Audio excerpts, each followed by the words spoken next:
A labaran namu za ku ji wani kisan kiyashi da aka yi wa wasu mutane. Ƙasar ta sama kenan wato da harba bindigogi masu kakkaɓo jiragen sama a birnin Khartoum na ƙasar Sudan duk kuwa da tsananta wato tsagaita buɗe wuta da ɓangarorin guda biyu suka cimma da juna don baiwa musulmi damar gudanar da ayyukan haji. Ana tare ne da sashen Hausa na Radio France International RFI.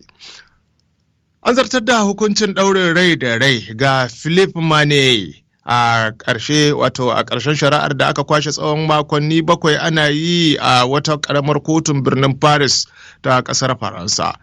Wato ta samu tsohon mai mukamin jandarma a rundunar wato mukamin zai iya cewa ajidan a rundunar jandarmomi wato ta yankin Yanza da ke kudancin kasar Rwanda da hannu a cikin aikata kisan kiyashi tare da cin zarafin ɗan adam musamman ma a wasu kashe-kashen da aka yi wa jama'a guda 3 da aka aikata a wato tsaunukan Yambubare da kuma Yamore da wanda aka aikata a cibiyar bincike da koyar da ayyukan noma ta Isa Rasanga a 94.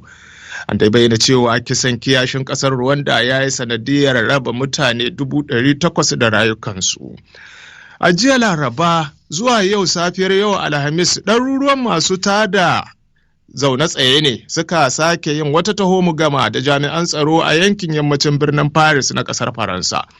A daidai inda ‘yan sanda suka harbe wani matashi mai suna na Hel ɗan shekaru 17 a duniya.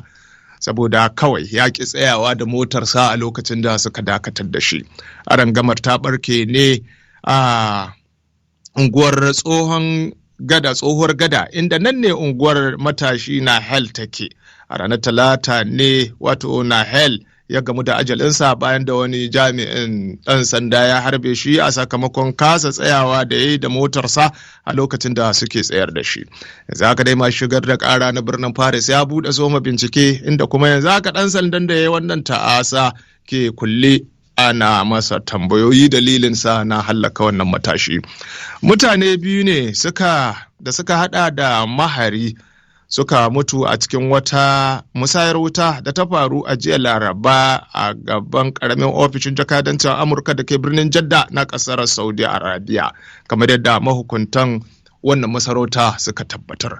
Kamfanin dillacin labaran kasar Saudiya SPA ya sanar da cewa mutumin da ke dauke da makami ya sauka ne daga cikin motarsa a gaban ofishin jakadancin kasar ta Amurka da ke Jidda, inda nan take ya shiga harbi a yayin da jami'an tsaro wannan wato ofishin jakadanci suka shiga harbe-harbe da shi, sun kashe shi, shi ma ya kashe ɗaya daga cikinsu.